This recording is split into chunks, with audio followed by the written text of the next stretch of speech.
Listen up. It's the number one voice of the tri-state. So let the show begin. Turn me up. Y'all already know who it is. It's your boy Smooth, and this is Cooking Up 215, where we get you up close and personal with your favorite artists, entrepreneurs, shakers, and move makers. And today we got a legend in the house, and my man E.Ness in the building. What's going on, Smooth? How you? What's up, Ness? Working. Cooking up 215. Yes, you have, man. We was up. trying to chase you down for a minute. It's about time facts. we finally made this happen, man. I appreciate you coming through. Absolutely. Blessing the kitchen. Absolutely. For sure. You've been putting it down solid, man, since like 2020, 2021. You've been freestyling day and there every week on they ass on the gram. For sure. Yeah, well, like I just learned that with the vast knowledge of technology and the way people receive and just promote music, social media plays a big part in that. It's a real big influence. So That's a fact. I just really like took it back to square one and just really during the pandemic, it just gave everybody a chance to really see Right. I really had talent because everybody was kind of in the crib. Yeah. So I kind of gained a core audience, during the pandemic, and then it just snowballed effect. One thing led to another. Cosmic Cab freestyle, the Sway freestyle, Right. DJ Self freestyle, rest in peace to K Slay, Gray Rizzy, just everybody up at XM, everybody up at Power 99, and everybody that's kind of been like, really just helping me. Right. And kind of, just paying homage to my era. Right. Like early 2000s, there's a lot of us out there, me. That's the crazy part. Freeway, State Property, Major Figures, Gil, Oskino, fucking The Roots, Right. Eve, Most Wanted. Yeah. So it was a bunch of us. Cassidy. Yeah, a lot of people who was making noise back then, Right. back at the So I forefront, think, back at it again. The pandemic gave a lot of people, it was like, almost like, A rebirth. yeah, it gave people a chance to shine again. People that was forgotten about or people that was counted out. Everybody, you was in your crib, so like your phone was like your best friend. Yeah, that's all you had. That's all you had really, so that was your entertainment. And like I said, for me, just taking it back to square one. A lot of people say a lot of things about Ness, but what they're not gonna say is, I can't rap. So I just took it back square one and it's like, let me start here, Ness. Give them all bars. Just give them bars and start right here. Let's see what they say. Let's see how the people respond to it. And then we know if by the way they respond to it, you could keep going. If you could keep it going. Yeah. So what was going on in your life that, besides COVID, mentally, that gave you that thought, like, I want to get back active? You know what I'm saying? Like, I really want to be outside. I need to really put my foot down on it. There's a couple of things. Being a fan of the culture, being a fan of the hip hop, sometimes you just get tired of watching. You want to be active again. You want to be in the game. Yeah, so two is just being in Philly. Philly is real rough on our artists, our hometown Facts. local artists. So That's a fact. if we don't move through at a certain speed that the people would like for you to, or go through that window when you go all the way up to the top, as example of Meek Mills or Uzi or Long Live P&B, somebody like that of stature, they count you out. So my case is, people, just not being quiet. Right. Expressing they dislike for where I was at in my career too much. So by that, I just. So you had some fans calling you out on the fact that you were sitting too still. They like, Ness, where you at? Why you ain't moving how we need you moving? Yeah, so. That's love. Philly just has, this mentality where, he didn't blow when he was supposed to blow, when he was in his early 20s or he was in his mid 20s, or you supposed to be here, or you supposed to be where this artist at. And people kicked me a lot when I was down. And kicked me so many times, now I'm back in the fight. So Right. I feel like, man, when you kind of take that L, or take that, not even an L in a sense, but where you on the sidelines in a sense and people beating you down a little bit, that right there is kind of as bad as it could get. Yeah, you know what I mean? It's like you can't lose nothing else. Like if you to try again, what is there to lose? So everybody say, you had the skill and you didn't do what you were supposed to do. So it becomes a thing when everybody's blaming you for why it didn't work. Because, everybody just want to see the finished product or the end result where, you know, that happy fairy tales ending where you got the big crib and the big Bentleys and all that. Yeah. Sometimes story don't and you work know like that. the crazy part though is a lot of people.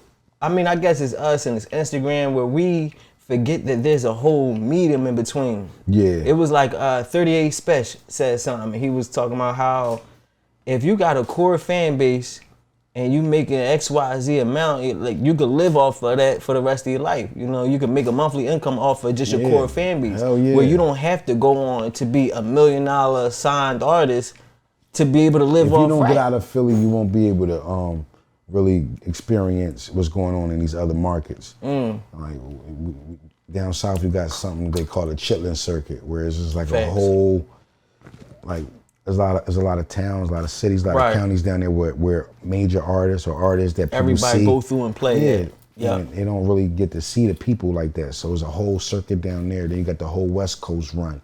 You got the whole Midwest run. Then you got the whole Eastern Seaboard. So there's a lot of ground to cover.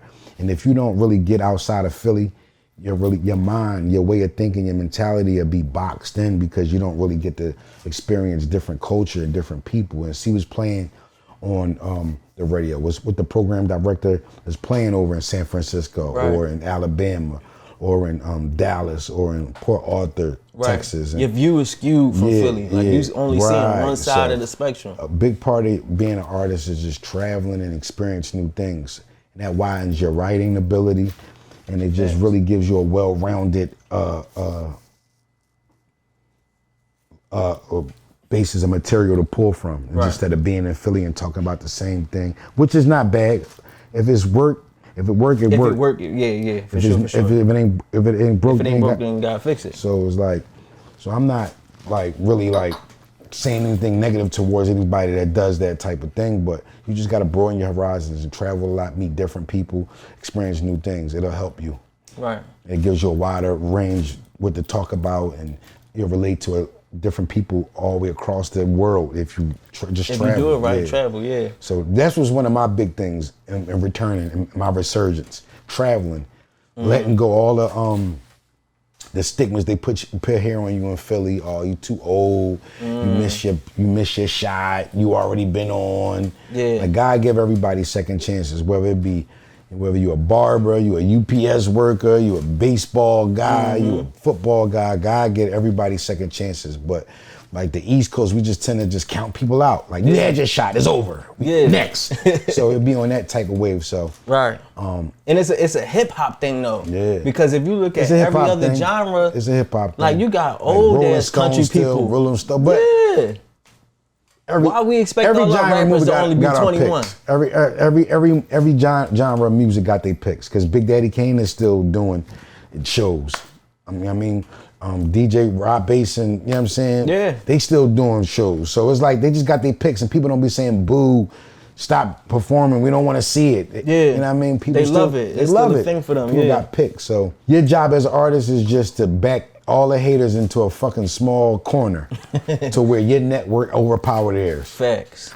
And I feel like when you in it, so let's say when you Ness and you looking on the outside, your view is skewed to, like, you see the hate more than you know that the love is out there. You know what I mean? I used to be incapacitated by the hate. Like, it used to do something to me. I used to physically get sick and have bad days and be depressed. So I started using that as a fuel to get out there and do more. You know what I'm saying? To stretch my days out, pause, and, you know what I mean, do more things within the day. Just to get back, not to get back, but to prove everybody wrong. Like, no matter what age I am, if I'm in goodwill and good health, and I still got the skill set, why not attack Why not do it? Yeah, if you could play ball like fucking LeBron, oldest nigga on the court, but you hip hop culture has a tend to make something that's we already seen before being less of value. So I'm here to, you know what I mean, do away with that myth. Yeah, just big the volume all the way up. Big the volume all the way up. Let's go. So my whole thing was, okay, I'm older. You seen me before. Okay, people got used to my style or the way I do my thing, and let's just do everything, take everything they used against me and just put it back into their face. Cheesecake. Now I'm selling cheesecake. Yeah. You know what I'm saying? the fighting shit. I start getting back in shape, start losing weight, start watching what I eat, start, you know what I mean, eating more healthy and all that shit. And that's the, Being that's the part they forget. Yeah, because once you get older, you get wiser. Right. When you get wiser, you start realizing all the things that you should have been doing that you need to be doing. Eating right, certain business moves, you know what I mean? Because you could have did the cheesecake shit way back when it happened. Back, yeah. But you ain't even think about it. But now that you older, you like, okay, this makes sense. It's sometimes what you like, I start learning how to embrace all the negative things. Because people came to me in the past about the cheesecake thing, but I just was trying to do away with it. I just was trying to separate myself. But I didn't want to people keep dragging me with it. So I said, fuck it, they're not going to stop. So let's turn it into a product, turn it into merchandise. So when you want to try to bid off me, now I got it for sale. Yeah, put the link in your bio when you bid. There you go. Yeah, so that's like, a fact. Same thing with the battle. Everybody, oh, why you battling? You going backwards? You taking 3 steps backwards? You was a gold selling artist. Why you battling? And then everybody, the whole world is like multicultural. It's overseas and Russia and Toronto is everywhere. It's a huge thing. Now everybody battling. So sometimes I be like, kind of like predicting where the culture is going to go. But usually I'm the one that's the guinea pig that take most of the hits. You out there first. Example, the Cheesecake shit. Yeah. Then after the Cheesecake shit, the next 2 seasons of making a band, they was in Bentleys and in Miami, and they got extra freedom to do extra things. Our season, we was confined to one crib, just working on that album day and night. No outside communication with our family or friends, and we had to share one phone. So it's like everything, we always the guinea pig. When I came back to battle rap, I battled My Sign. Then the next year, they put me right in the ring with DNA, which was Smack favorite. So off the energy from the My Sign, when I went up to New York and had a good outing, they was hating on you. So they couldn't wait for me to come back up there and really get back at me for really besting one of their own in New York. Was this a time where the hate was affecting you though? Cause I seen the way you reacted. Yeah, cause I'm human. Everybody like, yo, you was a bad sportsman, but I mean, everybody. It was getting to you. Sometimes it gets to you. Everybody is human. Like a lot of people say, why Brian just ain't run down the court and just dunk on everybody fast as shit. It's 7-footers down there. That's the fuck why he can't go there and just dunk every fucking play. And people don't understand that. You just watching it, so you think that you can do this shit until you really get in the game. Like it's not that easy. Different than that. Way different. And it really wear on you. That's just rap. Just go in there and make a banger and make a song and just put it on the radio. Why you can't just do that? Motherfuckers don't know the politics behind that shit. It costs $250,000 for your song to be on every playlist in every major market, just to break a song. And then the people gotta like it. We're not even talking about the people liking the record. That's just the financially economic value. Right. $250,000 to break your record. Yeah. Well, let's get into this too, cause we getting a little deep. And I like to get the people, a sense of your past. And the crazy part, like, as we sit here, you talking the economics of it. You a smart brother. Yeah. You went to Central. Yeah, I did. You gotta hide it though. I used to want to go to Central. You always gotta have that advantage. You always gotta appear. You can't let them know that you really that. That's just the 48 laws of power. I used to learn that. I used to wear it as a badge of honor. I'm smart. And niggas like, all right, so the fuck what? You know what I'm saying? So you kind of pull it out like a special tool, like to your advantage when you need it. That's crazy because Central was one of them joints when from our neighborhoods like. Yeah, but there's a story behind that. Not to get too deep. I used to, I'm from the projects. I'm from Bartram Village.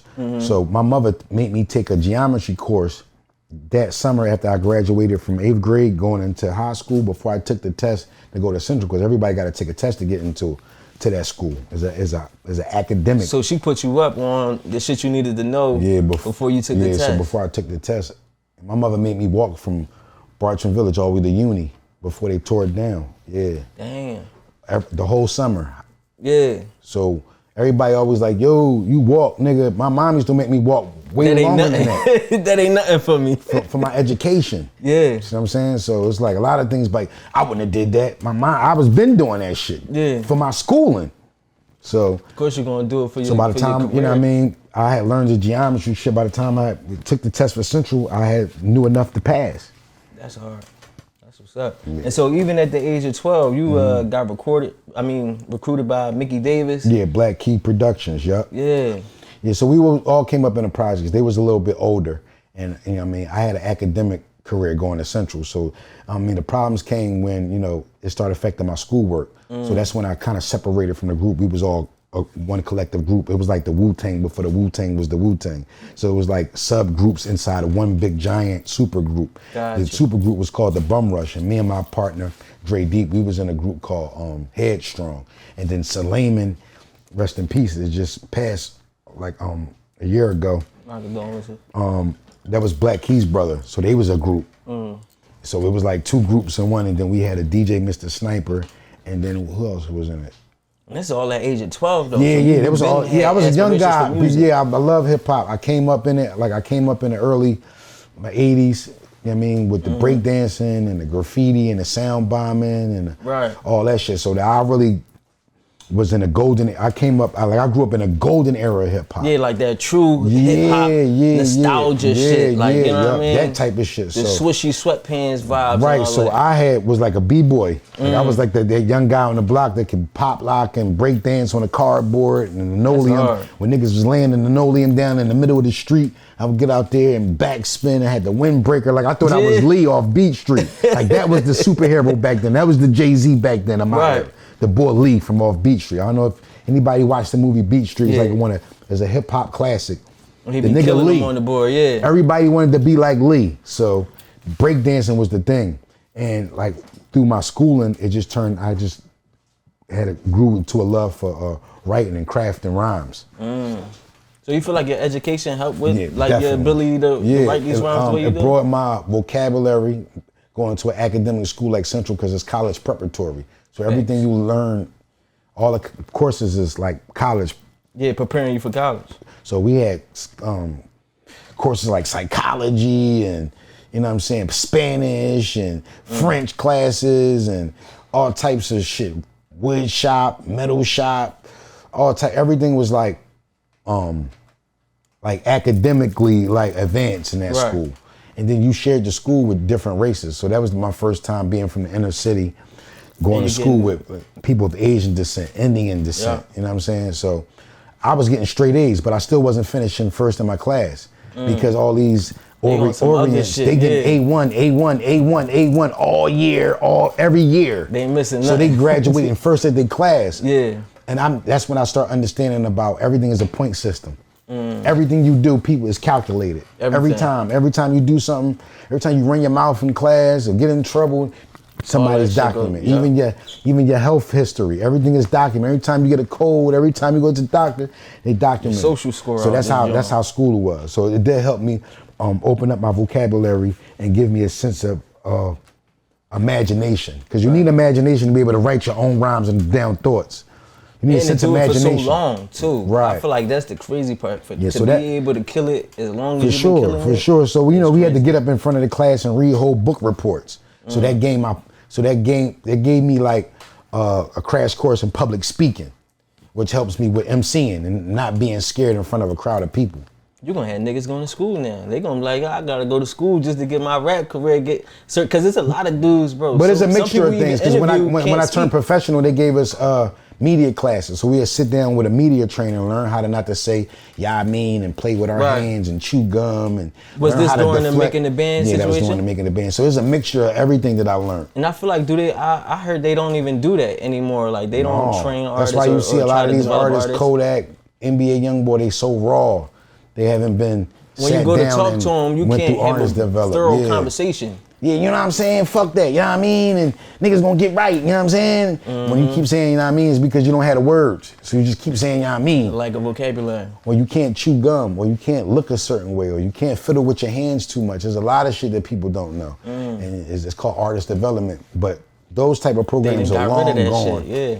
So when did you start battle rap? When did you find your way into battle rap? How did you find As soon as I got into the hip hop was battle rap. The first time I met Black Key was coming home from school one day from Central, and they had the turntables outside in the back of my project building. Black Key was out there, and they was going back and forth passing the mic. Shout out to DJ Earn. He was like the hood DJ that saved up to buy the equipment that actually would bring the equipment out on nice days. And spin shit. And spinning shit. And you know, I mean, had the mic and shit. So I mean, they was going over break beats. So they made me go up against some other guy in the neighborhood that could rap. So my first experience with hip hop was battling.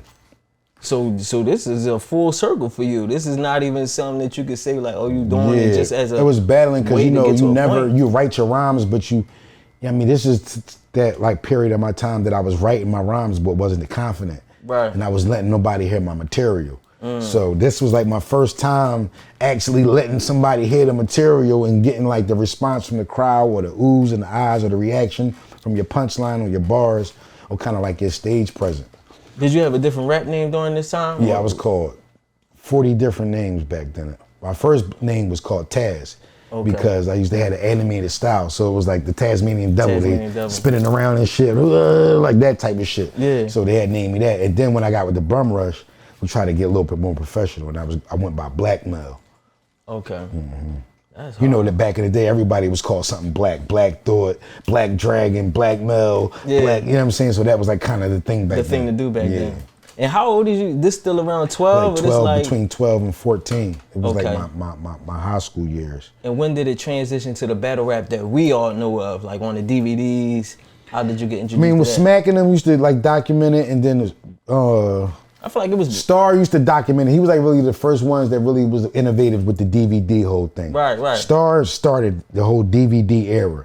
That was Star's baby, and when he went to, he started his family and got more into his Bible and Christian thing, he kind of left it alone. And then everybody else, the Smacks, the Team Arliss, the Come Up DVDs, the Cocaine Cities, the French Montana, all these niggas start really adopting after that shit. So he was really the first ones, but we used to have little battle segments on the end of the DVDs when people would say they raps because they would highlight up and coming artists throughout the city or throughout the Delaware Valley. Then at the end they had these little segments where niggas was actually battling. So, but Philly was always a competitive city. So that was like the first grounds of you like testing your confidence and seeing if you really had the skill set was battling. That's hard. That's super crazy. Yeah. And so, how did you find yourself? Because it said that you had deals on the table before making the band even hit you up to come on there. Yeah, me and Black Key was really we had a production agreement. Okay. When I came home from jail, I had a felony charge, a drug charge, and I fell in '99. I came home May 17th of 2000. 2 years later is when I made the band, September of 2002. But me and Black Key, prior to me coming home, getting released, we signed an agreement between ourselves, being that he was the bigger producer at the time or had a name producing, because my whole stint in jail, he had dropped like 2 big singles for DMX on the Great Depression album. Who We Being right here, that's Black Key's tracks. And then my other friend, Zukan, that grew up in the project, he did Ballin' for Jim Jones. So I had 2 guys that I had grew up in the projects with, was like top 10 Billboard producers at the time. Right. So off of their strength, to make it all smooth, I signed a production deal with Black Key, and I was under Black Key production by advice from his lawyer at the time, which was Ed Woods, which went on to be Nick Cannon's lawyer. Damn, it's a major situation. Rest in peace, Ed Woods. But it didn't work out like that, and 2 years later, me and Black Key was still beating the pavement. We had dropped CDs, we had dropped mixtapes, and we was just kind of really just like, shopping a demo. Right. So while he was shopping his beats to the artists, we was shopping the demo. So I had got to sit down with DMX, and he was really contemplating signing me for his Bloodline imprint back then, which was the guy Hitmaker, which as Iceberg. He was an artist over there at the time. So that's the first time me meeting Iceberg or Hitmaker that we know now today is Hitmaker. He was over there too. Young Bird. Yeah, Young Bird. Iceberg. Young Bird. Yeah, that's crazy. I was following him for the longest too, because he definitely had his run of different changes and shit. And then befriending Miss Jade, I came in contact with Timbaland through her manager. I got Man. He was managing Roscoe P. Chain, Ab Lava, and Miss Jade at that time. Damn. So I was fortunate to have a sit down with Timbaland, and he was trying to sign me for his Beat Club imprint. So this whole time I was over here moonlighting with DMX, moonlighting with Timbaland, and then some old Willy Wonka shit came with the making the band shit, and that was. And what made you say go that route then? Because being with Miss Jade, I used to go up to the radio when she would promote her songs. So I was her tag along. And that's where I started getting introduced with the program directors and everybody up at the radio station when she would bring me along with her to promote her new singles off her album. So I got a chance to freestyle and befriend and network with a couple people. Right. And then when the Making the Band competition came, my man Jay Black, who was the program director that I met through Jade, gave me the heads up. It was like, come down to audition. Because, you know, the Making the Band, MTV, and BadBoy is going through 103.9 to do the whole competition. So he was the program director at the time. So lined you right up with it. Yeah, like come down to audition. There wasn't no favoritism. He just like, yo, you my nigga, I'm fucking with you. Anything I got going on, I'm gonna make sure, you know what I'm saying, But you had enough buzz, you had enough whistling that it was a slam I did at the time, but I never knew how little impact I was having until I got to see the professionals doing it. Okay. And sometimes you gotta ask God specifically what you want for. Like, all I wanted was to be heard and be recognized, but you gotta ask God for everything. I wanna be heard, recognized, rich, famous, not get burnt, not get robbed. You gotta ask him for, you know what I'm saying? A particular list. Cause he gave you what you asked for, and that you find out like this ain't that. That's it. Real shit. So this ain't that. All right, well, look, man, we're gonna get deeper into the story right now. We about to get into this food. You ready to eat? Yeah. I be trying to, you know what I mean, watch my shit, cause like weight makes you look older. A little healthy food. All right, let's get it cracking. Let's get it cracking. Y'all already know who it is. Your boy Smooth. We got E.Ness in the building. We about to get into this food. Cooking up 2 and 5. We be right back. Let's go. It's our favorite part of the show. That's your favorite? Yes, sir. Ah, chef, what you got cooking? You already know. Y'all already know who it is. It's your boy Smooth, and it is my favorite part of the show. It is time to get into that food. We got a new chef with us, Chef Mina in the building. How you doing, Chef Mina? I'm okay. Listen, let the people know what you got for me today. So I made salmon lasagna rolls and New Zealand lobster tails, like sliced down the middle. Grilled lobster tails, and I like roasted the salmon, and then I like pre-rolled it, and then I stuck it in a boiler. I'm talking about, it smells so good. Like, she been killing this. We've been waiting all day. It's finally that time. I can't wait to taste it.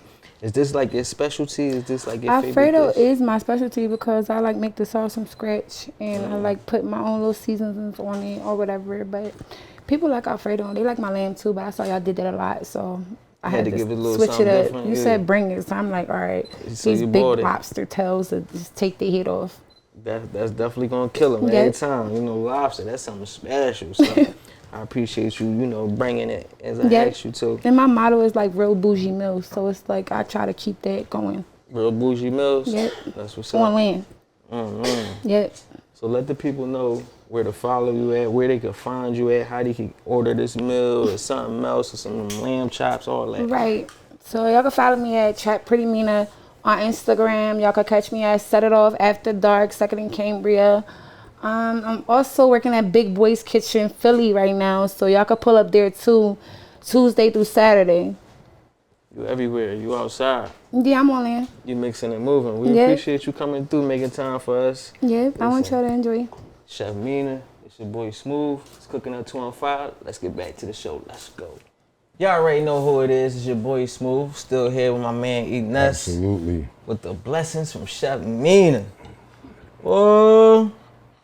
She done made it hard for y'all again. Listen, who?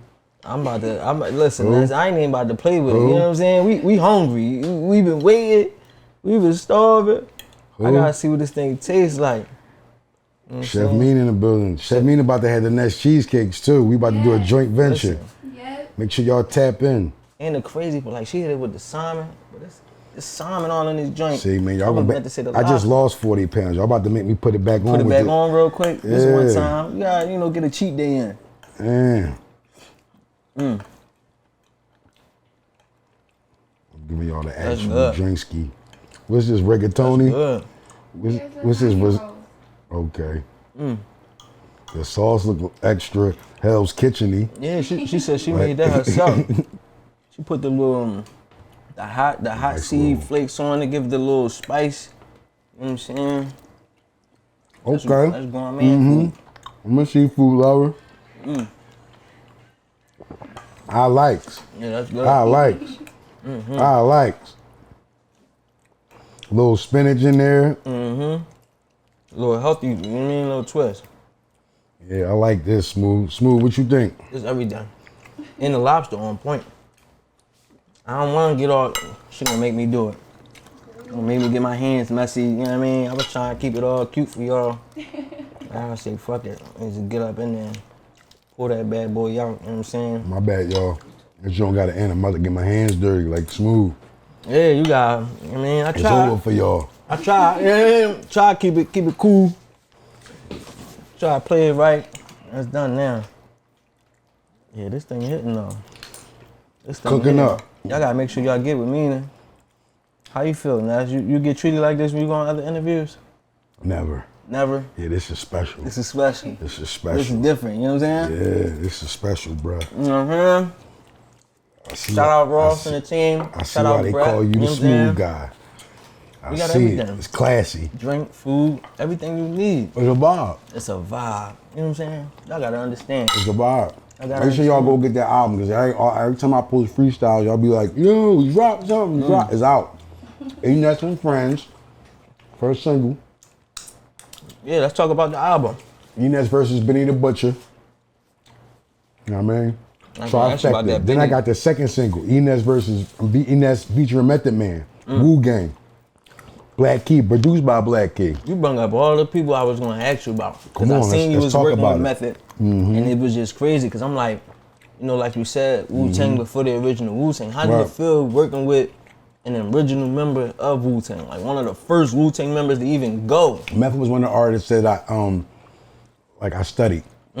So, you know what I mean? A lot of people like, yo, you remind me of Busta. You remind me of like those deep baritone voice artists, those raspy voice artists. Like we all have some of the same similarities. Right. Method Man is like an entertainer.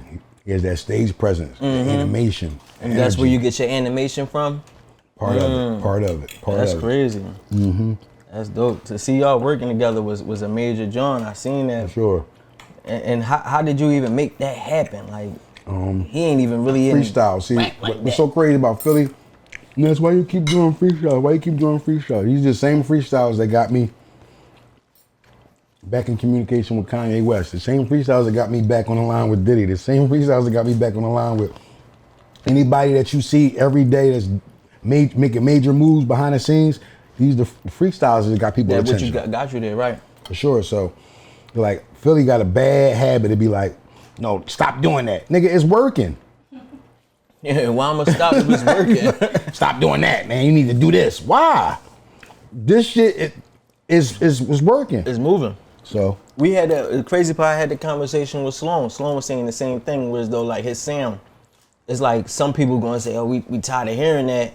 He like, why would I stop? The rest of the world didn't hear me yet. For He's sure. like, y'all heard me a million times, but these people over here had never heard for it. sure. He's like, and if y'all loved it so much, what you think they gonna do? So I gotta keep going You know, in America, until the whole world hear it. see, that's why everybody banking on. Everybody gonna tell me everything, but they rather take a chance on a young nigga than an old nigga. Because a nigga that's seasoned, and I hate the word old. I'm seasoned. Right. And being seasoned, I mean, you experience it a lot faster than these other guys because we grew up in the era pre-social media, pre-internet, pre-Napster, all this shit where Right. the way people receive and purchase music is way different. Way different. So not to brag, but if I had Instagram back in my day, 2002 to 2003, 4, 5 era, I was on G5 fights with Puff every 5 minutes. But I didn't have Instagram, so I couldn't show guys. You know what I mean? So the internet can turn somebody into a nobody and a nobody into somebody overnight. And that's the power. So it's kind of like, it's crippled the labels because everybody's their own A&R, they picking out their own beats, they shooting their own videos, Right. they putting their own budget up. And I think the label and being so strict and how cutthroat has forced all these new guys to become entrepreneurs and young bosses by default because nobody want to deal with the major That's a major fact. guys. it's so hard to get in those doors. Yeah. You like, I might as well do this shit myself. Exactly. By the time they calling you, you got a whole situation. Then you got the birth of guys like Chief Keef, the Dirt, the whole Chicago drill movement.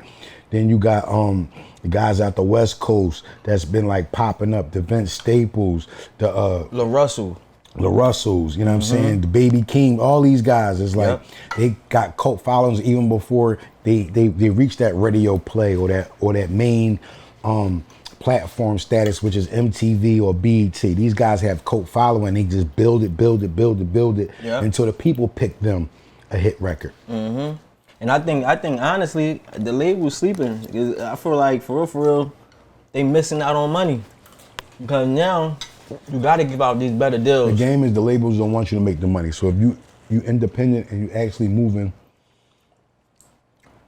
I wouldn't say moving units because they go by streaming now. So Right. a billion streams numbers. won't even get you $1 billion. So that just show you how crippling the way they got it now is. Right. You have to put a lot of money in to see a little bit of money out. I see a little something, yeah. So it's like you got to really be sure this is what you want to do with your life, because there's going to be a lot of bad days before there's a lot of good days. There's going to be a lot of throwing money at the wall until you just got to keep doing it until some of that shit stick, and then you keep going in that direction. But we don't know, and that's the beauty of hip hop. We don't know what people going to like. And it's our job as so the artist to just keep shooting that pistol, boom, boom, boom, until something stick to the wall. And staying at it till then too. That's it. But that's what helped you grow as an But your artist. city will break you down. Oh, you just not good enough. Oh, you just not cute enough. Oh, you don't got the tattoos. You didn't kill nobody. You didn't beat the case. You didn't beat your op up. You didn't catch him. You didn't kill him. You didn't do this. That nigga that took your lunch in 3rd grade, you ain't beat him let up him the slide. scene. It's just it's so much expectations for artists now. Like you got to be a fucking Terminator. Yeah. Like it's like, you know what I'm saying? And like I said, by default, we all watching a character. Anytime we watch these artists as a character, they're not these people 24/7. At some time of the day, all these artists go home, kiss their mom, play with their children, or do whatever they do as a real human being, civilians. So we got to start drawing the lines where entertainment stops and reality begins. It's just like sometimes I have bad days. Sometimes I don't want to be next. Sometimes I don't want to take a picture. And niggas be like, you asshole, or like nigga. Yeah. I'm with my son. I'm just a father family, right now. I'm not E.Ness right now. But no, I'm saying you got a accountability because that's your life and you. I'm like, nah, fuck that. It's my life. I'm not an artist right now. Yeah. Respect my wishes. I'm not taking no pictures. So then you get the guys that want to film you or oh shit, he driving that, or he went to the fucking 7-Eleven, only pulled out $40. It's like it's just anything. So everything is highlighted, everything is under a microscope. So we become like a victim of our own success sometimes. Facts. How was it once you made the band? Like what was life like right before you made the band, and then when you knew you was in there, you running with pop, just with the image. Like I said, you gotta ask God specifically what you want. Yo, I want the money to come right after the fame come. But even with the image, you know that does something to a person. The whole time we was on a whole TV, we had 3 seasons. We had the season one before we got picked. It was like the competition part. Then we actually got picked for the 2nd season, and you seen the process of us making the album. And then the 3rd season was the success of the album, the touring and everything that comes with touring, and have to come back and you know what I'm saying, inside the studio and make our 2nd album. Right. So without those since those 3 seasons happened, even though we went gold, we was split up because, you know, just niggas wasn't coming to meetings, and niggas was like missing certain flights and stuff like that. So we wasn't doing what we needed to do professionally as a whole collective. Right. And I tell everybody wants to see a reunion. And that's cool, but it's like a pack of Skittles or a pack of peanuts.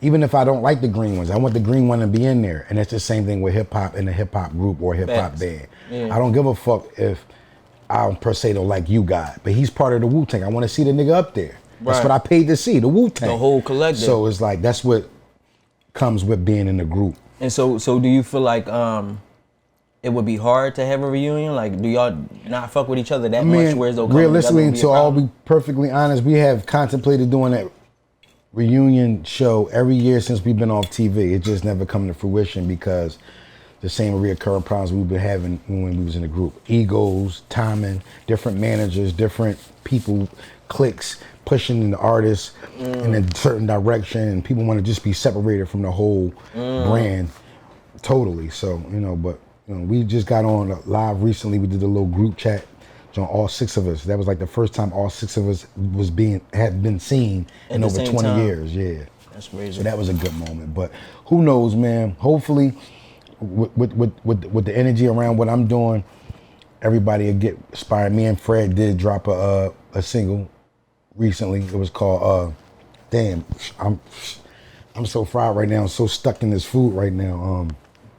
Get Involved. It was called Get Involved. We shot a video in Miami. So me and Fred getting back around and doing music. So with that energy, we just trying to hopefully that spread throughout the whole group and we all get back in the studio and try to make some new music and get back on the road again. So what, you and Fred remain tight even though y'all the ones that fought? Yeah. We the ones that we actually had a good rapport. It was really the stress of the show that really made us go at each other. That made y'all go at it. So it's like a lot of times when they shooting these reality shows, not to give up too much game, we be putting these scenarios or these type of predicaments where they almost force us to talk about one another. Right. Like, Fred said this about you. So of course, naturally you're gonna say, what? That nigga said this? That nigga can't even, and all we see every Thursday is the bad parts. Right. So that could create friction during the following week. You know what I'm saying? Yeah. So by the time we, see each other we didn't see what we said on the TV show. So that becomes another underlying issue. Right. So what you're seeing is almost a TV watching a TV. So the same problems that we try to like almost resolve while y'all watching it is the same problems they create to make us stay into it with each other. Stay into it, right. I was gonna ask you that too, like, cause I know, loving hip hop and all that shit now. Yeah. At this point, that shit is fully scripted. They create them scenarios, they put them in them rooms. Everything is fully scripted. Anytime you watch a show, I don't care if it's Snoop Dogg Christmas special. Somebody wrote what's going to be said, how the program is going to be. Right. The basis of the program, the order of events, who's the guests, what time, what slots they got, everything is being written down. That's why I say everything you do is being documented. And even down to the phones. That's why the phones start learning your habits, what you like on Instagram, certain shit you like. They figured all that shit out. Yeah, they figure it all out. And they start sending you the ads based upon what you like online. Facts. Yeah. And your wants, needs, and desires. So everything is being documented. So off the success of that, of course, we wanted to do a second album, and that's where we got the song My Hood. My Hood was supposed to be the first single off the second album. When it got scrapped, when we all got dismantled, I just hurried up and took the last song that was actually mixed and recorded with the Diddy vocals, gave it to Cosmic Kev, and Cosmic Kev made magic, and it became a cult classic within this region, this tri-state area. Damn, I love you was able to get that down. Yeah. So, I'm sure a lot of people know the Diddy antics. Like I know it's out there that you say he tried to get like all y'all to split $7,500. I'm nobody's lawyer, and I'm especially not Diddy's lawyer, but like our relationship was like a big brother, little brother, mentor, apprenticeship type thing. But like I said, I'm nobody's lawyer, but the nature of the game is always gonna be one-sided from the beginning of the time. It's always designed for the artist to win. Artist to lose. Right. And with that being said, what Diddy did, he's always going to be insulated by his lawyers. He always can hide behind his lawyers and say, my lawyers did the deal. I didn't do the shit.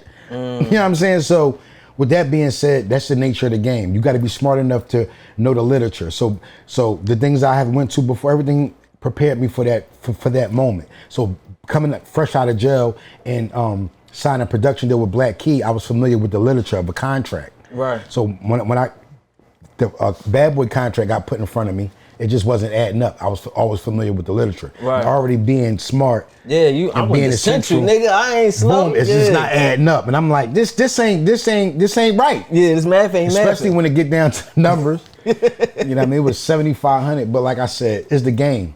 The game is one-sided, and if you don't know the actual particulars of the game, you'll sign anything. We all young, black, starving kids coming from the street. We just were raw talent. We don't know no better.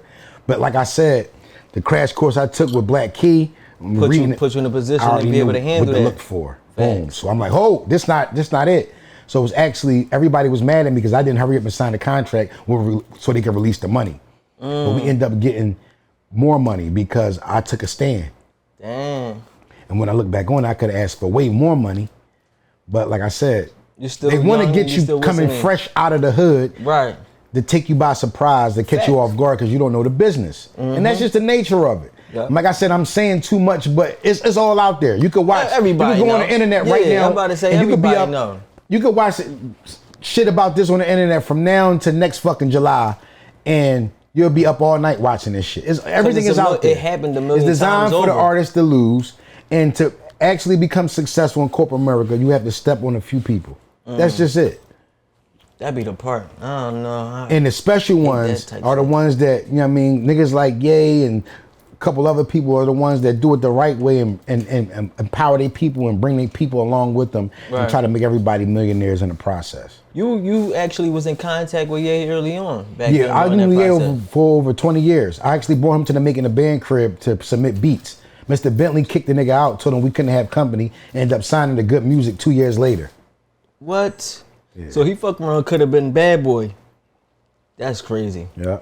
That's super and he wild. never forgot that olive branch that I guess, extended even though he him. didn't come in and submit beats, he always, you know what I mean, remembered that. That's dope. Yeah. He seemed like a genuine type dude where he He's would a appreciate beautiful shit person, like that. man. Beautiful person, God-fearing, and that's what it's all about. I mean, the industry is what it is. All the information is out there. You got to choose. Well, let's get back into the album. Sure. You was talking about the album. So I know you got Benny the Butcher. Got Benny on there. I got my battle rap brethren on there, Tay-Rock. I got, of course, the State Property family. They got Petey Crack on there. I got Oskini on there. We got a song called Deep Cover. Me and Freeway got a freestyle on there. Me and Beanie Siegel got a track on there, actually, that we did before he lost his voice. So that was like a crazy throwback joint on there. Yeah. It never was out. Like this some shit y'all had in the tub. I put it out and it just kind of got buried. And then I pulled it back out and people think it's like the new Mac, like he got his voice back. Like the AI Mac. Damn. They think it's AI. Yeah, they think it's the AI Mac. So shout out to those guys. And I always kept a seed planted in New York. And got my New York guys on there, Vado, Corey Guns. Vado always a good joint. And Benny the Butcher by way of Buffalo. So yeah. So you got a tape full of like spitters on that And I show love joint. to the young guys. I got DJ Crazy on there. That produced the song Blicky. That's another single off the album. Right. And I got Zai Sosa, which has been played on the radio all last summer and shit. Zai been popping, running around with PNB which is Rock another back down. Black Key produced single. So I got 2 Black Key produced singles, Bet the Man, Zai Sosa. I got my battle rap guys on there. Right. Got my New York guys on there. Got my State Property guys on there. I'm set. Make sure y'all go with the album, E.Ness and Friends. So when it come down to making an album, even though you are known for battle rap or you're known for freestyles, how do you attack an album? Like what sound do you go for when you so well rounded? Well, a lot of people you need to go back to E.Ness. The E.Ness was bouncy. It just wasn't. I mean, it was a time and a place that it's really rare to get back to. You really got to put yourself mentally. All the way back there, and it just you'll get a different Ness. But this Ness is much more wiser. You know what I'm saying? I learned how to save money. I got different things to talk about instead of just drilling or trying to rob somebody or stabbing and poking everything and shooting shit up. Right. My content is different. It's more where I'm at in my age wise. Right. Content oriented. But that's what we really want to see though. Because I can't keep talking about the same thing on the block, pitching rocks. Yeah. And, you know what I'm saying? It's just different. It's different. Like, Wayne though. I love Wayne though. I always like his what's the name? His talks about music. He was just talking about how you got these artists that's really like pushing 30, pushing 40, doing drill music, still talking about the same bullshit, but you don't live that no more. That's not true. Your life. You know what I'm saying? These young niggas out here, some of these niggas really outside. You really gotta crazy. You gotta look in the mirror and just be true to yourself. Yeah. So I let all them stigmas go. What I should be in people's eyes. It's so open right now. You got openly gay rappers, and they have introduced that whole agenda now. Right. Nothing is taboo. You got Sexy Red out here talking about booty hole brown and all that shit. You could do whatever you want to do out here. My kids got to listen to that. Like I got a 19-year-old daughter. I remember the time Chris Brown pushed your panties to the side. I mean, everything is out there. So, you feel what I'm saying? It's out there. So people can be what they want to be. Yeah. You just got to put the music out there and let the people decide.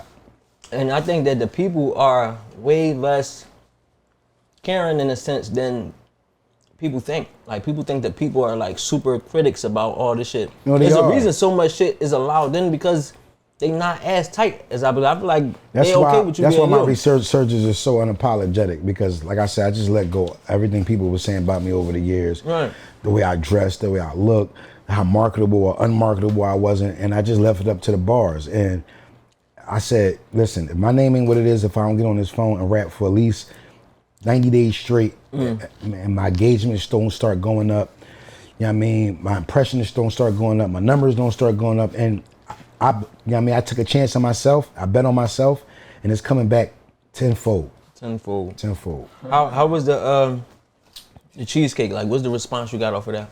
It's great, but like where everything comes, obstacles. When you're dealing with food, me and should know this, you gotta have insurance in case anybody gets sick. Thanks. So it's like a premium you gotta pay on insurance. But we structuring it like in a corporate structure so we can entertain different investors and people that come in with a more professional background experience in this field to help me navigate it, because like I just was tired of people talking shit about it. Yeah. So I decided to flip it on his head and present it to the people, but and it really gained a mind of his own. So now I gotta really like, dedicate some fucking time to this shit. You gotta take care of it, and it possibly could be a multi-million-dollar fucking thing. Yeah. Facts. So I'm gonna see it all the way through. Facts. No, that's a smart move, bro. Because you know, a lot of people do a lot of the same shit. You know, that's true. So like, the cheesecake thing was. And factually, you ain't gonna be able to physically be rapping. So this can create generational wealth, and that's what they scared to talk about. And it's Philadelphia. Yeah, I tell all these people out here, because I'm a Scorpio, so I love women. So I dealt with every fucking type of women in this city, except the bus driver, a CNA, a nurse, a this, that, and all that. And I tell all these women, if you, like, I've lived by the Dame Dash code of fucking life. If you don't pass and be deceased, if you can't pass whatever job you worked off to, if your children can't work at that job and benefit off of it, then you was wasting your fucking time. You gotta do it for your last name, not your first name. And that's what all these women in the city, they think they gotta up on these niggas because they work a fucking job. And they never fucking sat down with the motherfucker to sign a check. At least I sat down with my oppressor. At least I ate at his house in the Hamptons or in Atlanta or over here. Motherfuckers work for motherfucker all fucking their whole life. Never see the nigga that signed their checks. Never even offer him a fucking cup of coffee or even to come over to their fucking crib. But here's niggas want to talk shit about Ness because I actually know my oppressor and cool with the nigga.